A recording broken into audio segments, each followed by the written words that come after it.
Welcome back to the Lessons from Sports podcast. I'm your host, Wayne Partello. When we talk about working in the sports industry, a lot of people instantly get drawn to the team or a league or on the player side. There's so many tentacles reaching out from the sports industry, and one of the more obvious is the media.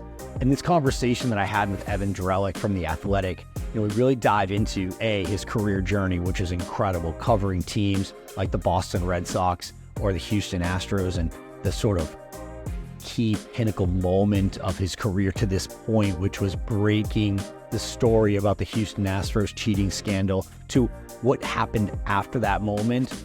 But the part that really stuck with me, and I'm excited for you to hear it, is his sort of reflection on the decisions that he made, what that meant to his life and his career, and what that means for you as you're trying to decide what you want to do next and how you want to pursue your career, and the repercussions of the decisions that you make, good and bad. So I'm really looking forward to hearing your thoughts after you listen to this conversation. So without further ado, here you go.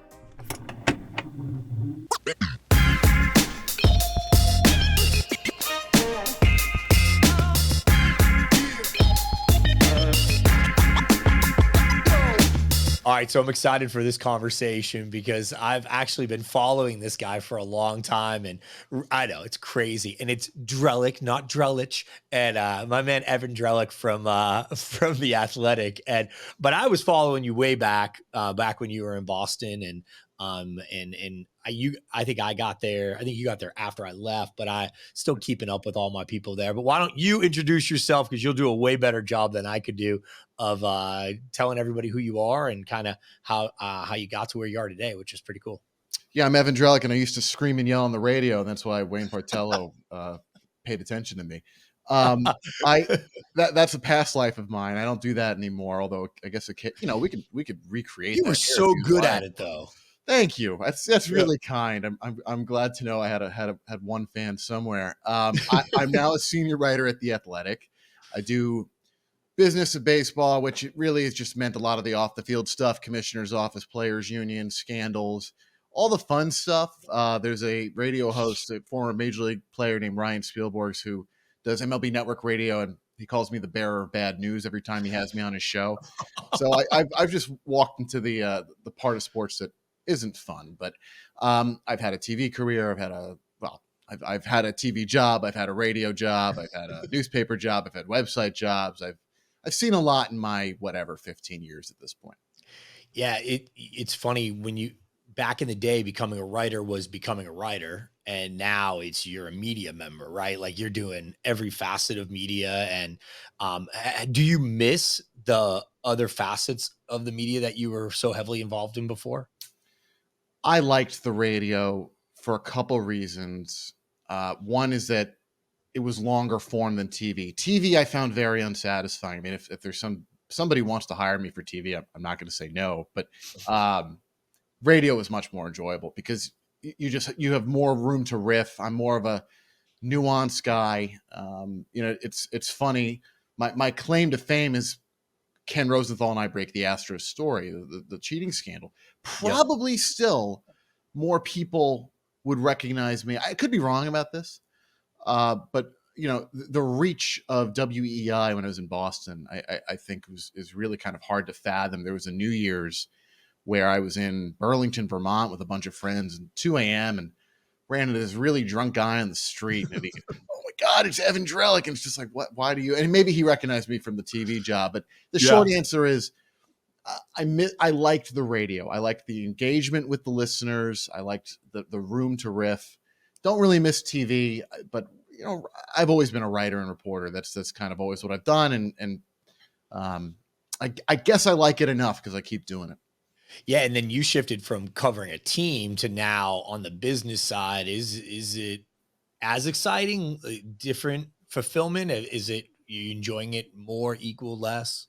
Well, you used to be with the team, so it's a little bit similar to. So there's some crossover, I think, between your decision and my decision, which is, I get a little bit more of a real life now, if we can call it that. It's the closest thing I've had to quote unquote normal working hours, and I'm not traveling.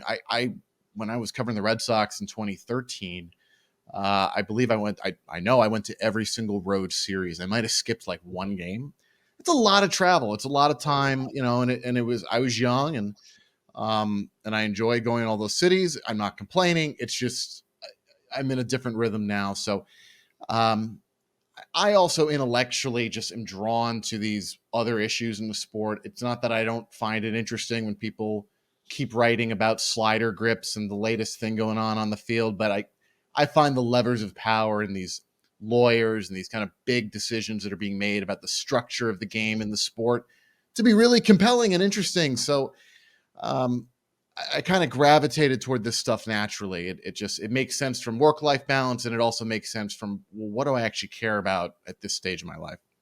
I agree 100%. I love what I used to do, but there's a satisfaction to not doing it every day right now, which is very nice. And you're into different challenges. I'm learning about different stuff than I was when I was a beat writer. Yeah, for sure. Yeah. And it's, when you've covered a bunch of baseball seasons in a row, you'll write different stories, but the rhythm starts to kind of repeat itself over and over and over again. So I would think this is a little bit different. Yeah, there are people who could cover and do cover a team their whole lives.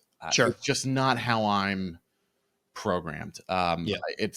Even sometimes I've been covering a lot of labor, so the lockout in baseball, and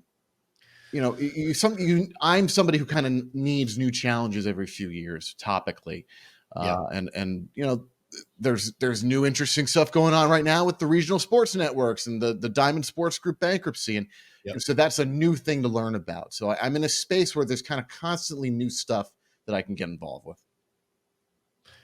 Yeah, I think from one of the things that when you brought up the Astro story, Yeah, and a little fun fact about you and I is you were actually embedded with us that week. That was the week we were going to be unveiling our new uniforms in San Diego, and you and I have worked out a deal where you're going to come out and actually be part of the final stages of the process and spend some time behind the scenes to learn about it. So you wouldn't tell me what the story was, but you were like, hey, there's something going on and this could be kind of crazy. And then it came out in the morning. You're like, here it is. I was like, oh, wow. No, I remember I was, I sat down with you and a bunch of the others, the other higher ups at the Padres, and then, basically walked back to the hotel, and then was on the phone with Ken Rosenthal. And I mean, whatever, I can admit it now, just chain smoking outside of the courtyard in downtown San Diego, stressed out kind of beyond all belief about what we were working on. And I don't think I ended up ever using the material from that time I spent with you and the Padres. But, I want to thank you for allowing me the access. I'm sorry it got interfered with. I hope you can understand there was something else going on at the moment, but I appreciated the time you gave me. No, it was awesome. I mean, listen, that stuff happens, but it led me to my question, which is like, okay, so that never sees the light of day. Right. Do you have another story? There's something out there that you like put a ton of work into that was just like, you know what? Something bigger came along and it just is what it is. Like, I love the story, but it wasn't the best thing to go out into the world at that moment. The honest answer is there are stories. It's less that it got replaced by another story. It's more that there's stories I just couldn't quite get over the hump. Got it. Yep. And one in particular eats at me. I can't talk about it. I wish I could, but that is the reality of reporting. Is that sometimes you are onto something, you feel like you have it, but you might not have it quite well enough, or for whatever set of reasons, it just doesn't quite get there, and that can be a very frustrating feeling. And that was the case with the Astros story for 13 months. That took a while to get done.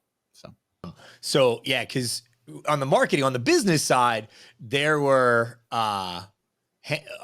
absolutely programs that you built that like you put your blood, sweat, and tears, or a piece of content or whatever that never sees the light of day. And it's like, I can empathize with you standing outside of that hotel room, like pacing and sweating and going, this is, I mean, for you, that's a career defining moment. Oh yeah. It's, if there's any obituary ever written about me, that's probably going to be mentioned, and might be the only thing that's mentioned. It's a weird. I'm very proud of it. There was a lot of stresses that came along with it. It was a very heavy thing. I ended up writing a book about it. Came out earlier this, well, not this year, last year. Yeah. You know, it's tough because in a way, like the chances of somebody, I really don't care how good a reporter you are.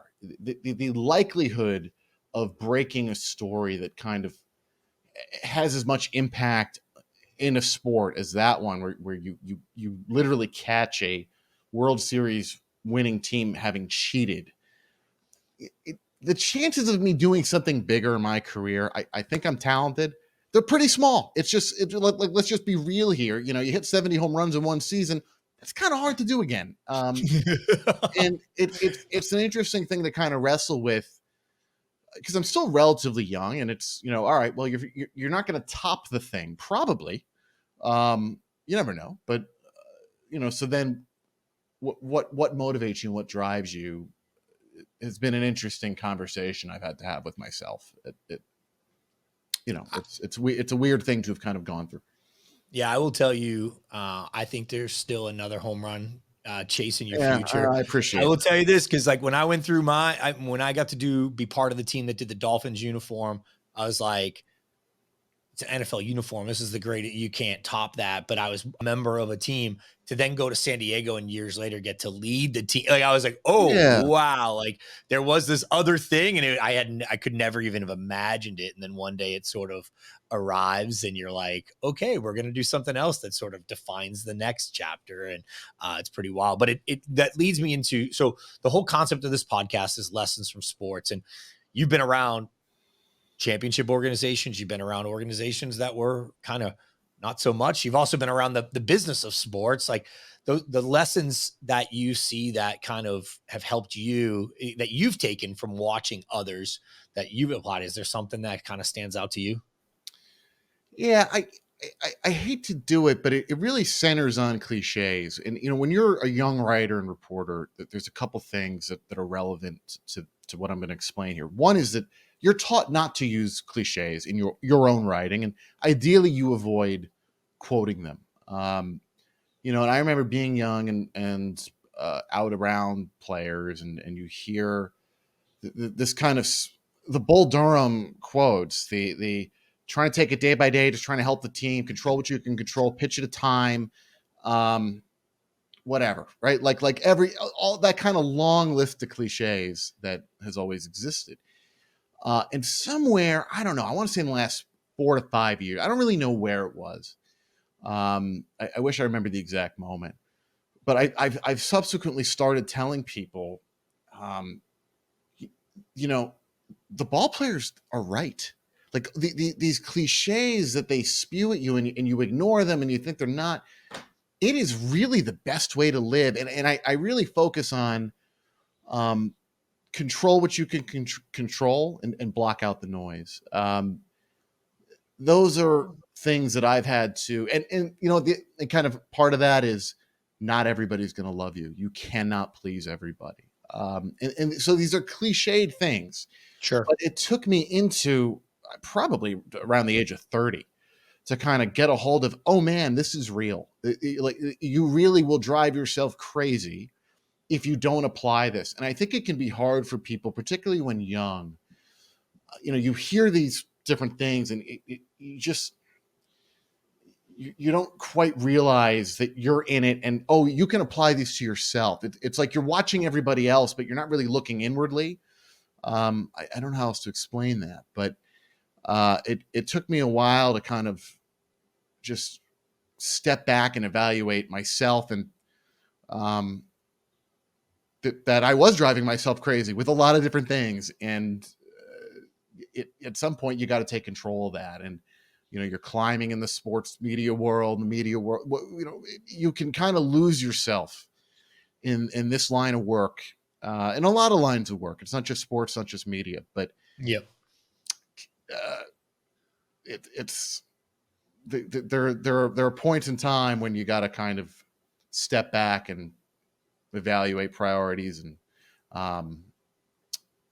make sure you're kind of controlling your space, I think. Yeah. No, I think that's great. I agree with you. It's funny. The cliche thing is a great point that people, this is cliche. Well, it's not that bad of a thing because they became cliche for a reason. And like, when you look at some of the, you've been around amazing players, amazing business people. Like, I think that's one of the things that I talk about in working in the world of sports is you have the opportunity to be around some of the greatest people who are the greatest at something. Yeah. Like that's pretty rare. Like in society, like how many of your friends who don't do this for a living get to in their daily life interact with somebody who is one of the best ever at something. And it's like, wow, that's pretty wild. Like the mindset that they have to how they've gotten there. And not everybody had the straightest path to championships and the straightest path to being the greatest. Like I love hearing those stories. And, for you, as you came up, I mean, when you started in Boston, did you immediately go on the beat or were there jobs before that? Now, I got into this industry at I got out of college right in the middle of what do we call it? Kind of last recession, last crash Okay. in 08, 09, the subprime mortgage failures. And, Yep. Newspapers, in hindsight, I was almost kind of like beautifully naive, like to the point of like, if I had stepped back and thought about what I was doing, maybe I would have not done it. But I was really hell bent on becoming a beat writer. That was the goal. I wanted to be a baseball beat writer for one of the New York papers. This is back when the New York papers were still competing and Sure. all of them were really loaded up. And so, I wasn't deterred by that, but this was just, the media. So newspapers were starting to fall apart. The media was starting to fall apart, but it was still tough to get a beat job without experience. And the structure has changed a bit now, but where I think it can be a little easier and that's a good thing in a lot of ways. There's some downsides to it, but it's probably good if you want more people to have paths to entry. And I think there are more now. But no, there were a couple years I was a backup for Ian Brown, the RedSox.com writer in Boston. And I remember, getting frustrated. I wanted to be a full-time beat guy, and there were a couple jobs, more than a couple that I interviewed for. And we want somebody who's done the thing. Okay, well, how do I get to that point unless somebody takes a chance on me? And then finally, somebody took a chance on me at MassLive.com to be the lead Red Sox beat writer in 2013, and then there's been several jobs since. So, but no, it took a few years of working basically full time, but without benefits, to get to that point. And in hindsight, that was, I knew it wasn't cool at the time. And it certainly now in hindsight is less cool that, they didn't give me benefits for a couple of years, but whatever. It is the grind at the beginning is something, but I do think it separates, because in this industry, I say this all the time, you either love it and live it or hate it and leave it. There's no middle ground to trying to get into the sports industry. The pay's terrible at the beginning. Like it's just all of it's rough. But if you love what you're doing, it doesn't matter. Yeah. You're young and you're grinding and it feels good.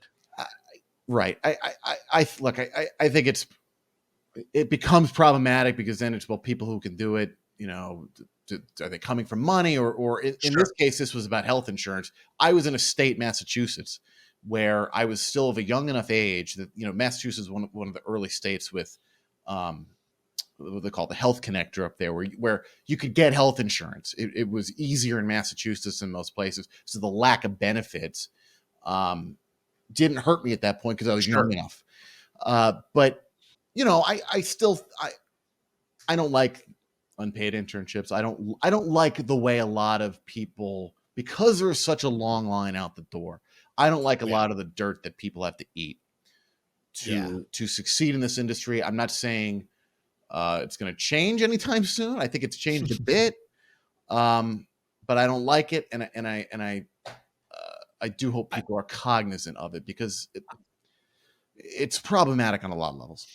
Yeah, no, that's fair. I think for me, when I was having to work for free, I worked at Kiss 108 in Boston for no money. Yeah. But I was bartending and waiting tables at night to be able to work there for free during the day to like get my foot in the door. And, it was a grind, and it definitely made me really have to think about whether I wanted it. And my dad sat me down and told me those who work for free never run out of work. And I was like, well, you know what? Like, it is what it is. I got to figure it out because this is what makes me happy, and the rest of it I'll figure out at some point. But you're right?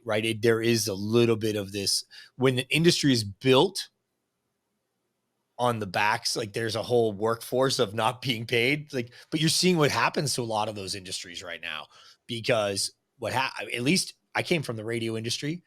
There aren't kids lining up to work in that industry anymore because they can do what you and I are doing right now. Right.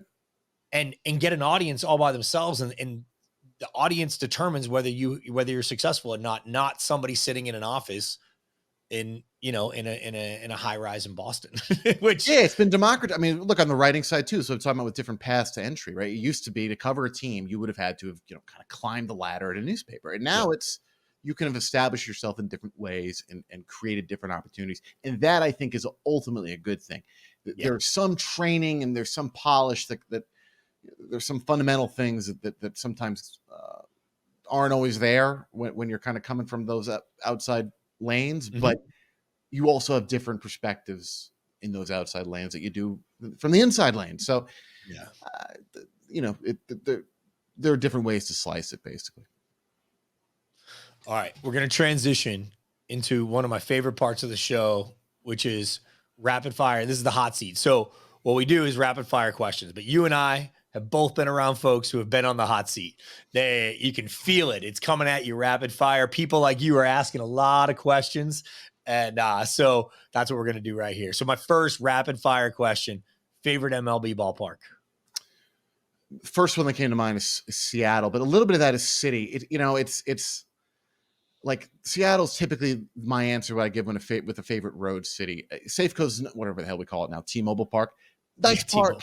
I don't know that it's literally the single park, but I always like going to Seattle. So I'm going to go Seattle. I like that. What's your go-to meal on the road? In Seattle or generally? In general.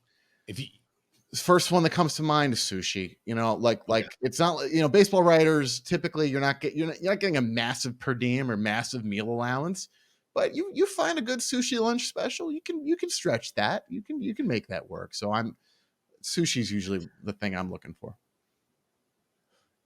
One thing I know about beat writers is they love their rewards points. Yeah. What hotel chain were and what was the highest level you got to on your rewards points? Well, I think you'll find that the vast majority of baseball, I don't know if this is true outside of baseball, but in baseball, the vast majority are Marriott. And I've been lifetime titanium for, whatever number of years now. I think they made it a little harder to get to now, but they started an ambassador program. And this is when I was still a beat writer and still actively traveling a lot.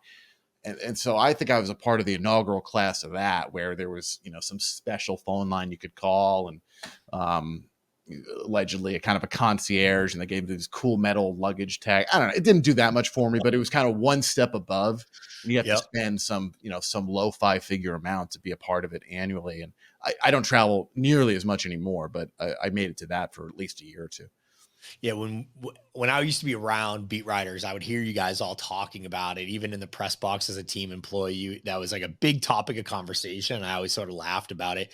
And now I travel all the time and literally find my friends and I sitting there comparing our status points and like finding ways to get more points and what can we do? And stay at this hotel, it's got a better lounge, and you get, it's pretty incredible. I have a buddy who has mastered the system now where he only stays at the hotels with the lounge because it's free food. Yeah. And he gets to keep the per diem. And then it's a big game. It is a game. The lounges, in my experience, maybe they're coming back now, but there were post-pandemic, a lot of those little perks. I mean, even room cleaning, and you get it that there are certainly health concerns, but I also noticed in some cases is, no, you guys just don't want to spend the money anymore. The hotel on some of the perks that used to exist. So I hope the lounges come back, because those are, they get you a free breakfast and maybe a free little light dinner if you want. Yeah, pretty good. All right, so when you were a kid, obviously you were a baseball fan. Who was that sort of hero baseball player for you when you were a kid? I was a Mets fan, but I was a Pedro Martinez fan, and so when the Mets signed Pedro, boy, was that a big deal for me. But yeah, Pedro is my favorite, and I can kind of trace that back to my grandpa had given me a signed picture of Carl Hubble, because he when he was like 10, he was at the 34 All-Star game where Hubble struck out the 5 in a row, the famous murderer's row. And so the first All-Star game I'm paying attention to is 99. I don't become a baseball fan until 98. It was McGuire. When people talk about steroids bringing people to baseball, I'm that guy. I became a baseball fan in 98 because of Sosa, McGuire, and the Mets get Piazza. So go 99, the All-Star game, Pedro at Fenway. And they flash a graphic up of Carl Hubble when Pedro opens up with his 5 of 6 strikeouts to start that game. So like there's that association with the guy that my grandpa was telling me about. And also he was just so filthy and better than everybody else, and just a joy to watch, and what a great character. And so yeah, Pedro was my guy. All right. So you live in New York. Do you have a favorite section of New York? Because every time I go to New York, I never really know where to go. So I always ask people, like, if you were coming in New York, where, like, separate of the tourist stuff, where should somebody go? I don't have a great answer to this, and I'm embarrassed by it, because so here's the thing. I grew up in New York as a kid, and then, leave and don't come back here till I'm an adult, basically 30, whatever, 31, something like that, right before the pandemic. And so like, it's only now that as an adult, I'm really starting to explore the city. Obviously, Lower East Side is cool. Greenwich Village is cool. Kind of the lower parts of Manhattan are famous and a lot of fun. I've spent the most time. My high school was down in the Village area, so I would say that's a great area to Union Square to go around. And but like I'm so bad at the restaurant game, and there are people who know every spot to go to, and I'm like, somehow I just missed this train, and I'm constantly trying to catch up. Like it's, like what did I do in high school? We would go to somebody's roof. It's not like we were like going around to Broadway shows every day. It's like, I don't know. It's strange. I like, no, that's fair. That's fair. It's Queens good. is great. I live in Queens, and okay. People should give Queens more love than they do. That's a good answer. I like that. All right. So we joked about your mustache before we started. This was not on my list of questions, but now I have to ask. So I told you I can't grow a mustache. So like, how fast can you grow that mustache? Yeah, no, it's pretty quick. I get, I kind of go in cycles. I'll grow the beard out. The beard will start to annoy me. And I don't like going totally clean, because I look like I'm 12 when that happens. So I need to keep something. And honestly, I don't know. I kind of started doing the mustache as a little bit of a gag. I kind of like it. So yeah, I'm just rolling with it now. Now it can go. It grows pretty quick. I'm jealous. I don't have that ability. So that is something I wish I had. Give it a shot. Right. Give it a few weeks and let the listeners decide. Oh no, it would be more than a few weeks. We're talking a few months to get these little follicles to come in. It's embarrassing. I can do the beard, but not the mustache. So, all right, last piece, because I know your time is valuable, Mr. Drellich. So,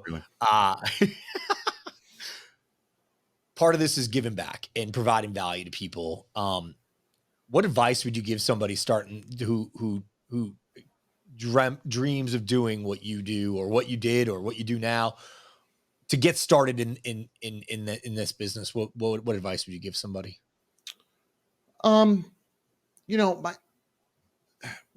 instinct would actually be to tell people, I think an important thing to evaluate when you're starting out, or really just kind of, it's important to evaluate any stage of your life, but it certainly doesn't hurt when you're kind of picking a lane. What do you want your life to look like? You know, you can love sports, you can love media, and maybe that becomes the paramount thing in your life. Like, this is what you want to do. But there were a lot of things I didn't consider when I was younger about, well, what would doing that actually entail, and what would it actually make my life look like? You know, how much do I or don't I value money? How much do I or don't I value having a schedule that lines up with my friends? You know, when I was a baseball beat writer and I'm traveling, and I'm covering games in the season, you're, you know, probably sleeping late morning or whatever. Go to the ballpark, you know, 2 or 3 o'clock. Uh, you're not home till 12, 1 o'clock. Rinse, repeat, do it again. Your buddies are out to a happy hour after their 9 to 5 office job, and you're not going to go to that happy hour. And, you know, I think it's hard to know what you're going to want and what you want your existence to look like. But that's a question. I knew what I wanted to do. I didn't know any of the other parts or kind of what came along with it. And I wish I wouldn't. I'm not saying I would change something. I'm happy with what I've been able to do and experience. I've been paid to go to a ton of baseball games and travel across this country.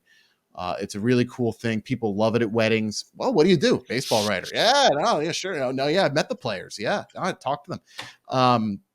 And I don't mean to be flippant about that. It's a cool job. But, you know, there are other parts to it. And I think there aren't enough sincere early conversations about what else comes with it. You know, you can really have these blinders on, and the blinders can help you get to the top. Sure.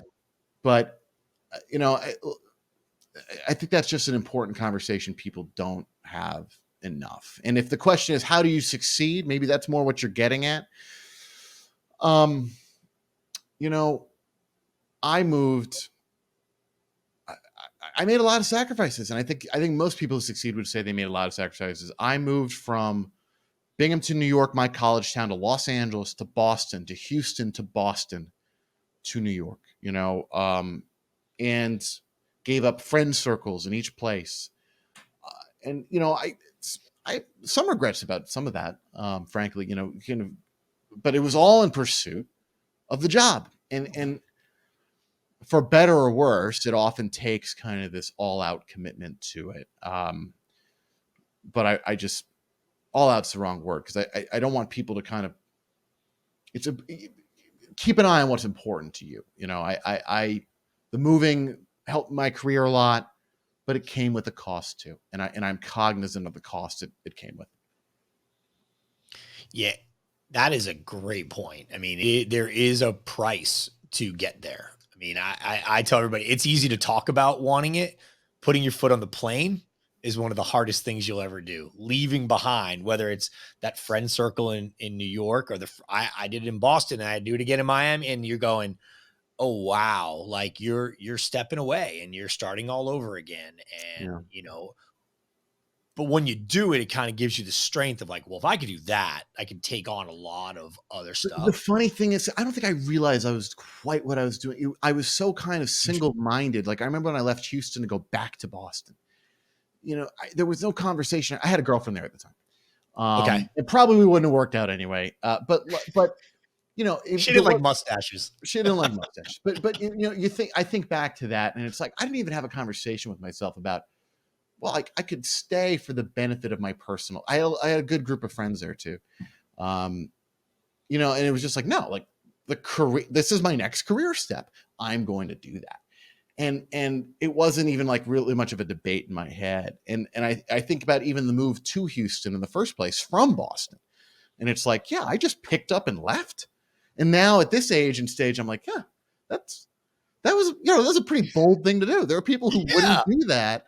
And I was willing to do it. And you know, obviously moving to Houston kind of sets up a pretty wild, it sets up a book, you know, a book that, you know, there's a lot that came from being in Houston, but, you know, keep track of the rest of your life, and ask yourself what's important to you. And if you decide that, you know, maintaining a circle rather than pursuing the highest level of or whatever the particular career move is, I think it's okay. It all depends on your own individual situation, but I don't like telling people to do things with reckless abandon. And unfortunately, a lot of times in sports, you might look back and go, "Whoa, that is what I did."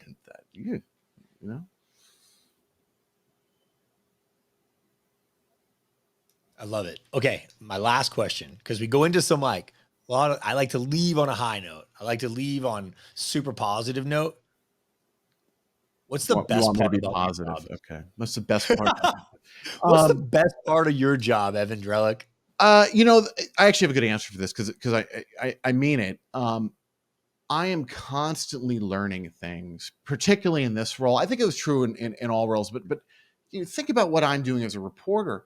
I'm calling people who are expert. You talk about being around baseball players, and how often do you get to be around the best in your field, or best in a field? Period. I get to call lawyers who are probably the best in their field, and experts in other arenas, law professors. People who you got to pay a lot of money to talk to otherwise, who will educate you, and then you in turn, ideally, are educating your readers. Like, one of the stories I always think about in this, a couple of years, 2 or 3 years ago now, was I thought to myself, I don't really know that much about baseball's antitrust exemption. If I don't know that much, and I'm in this business of baseball where I was already at the Athletic, well, probably most people don't. Why don't I do a story on that, right?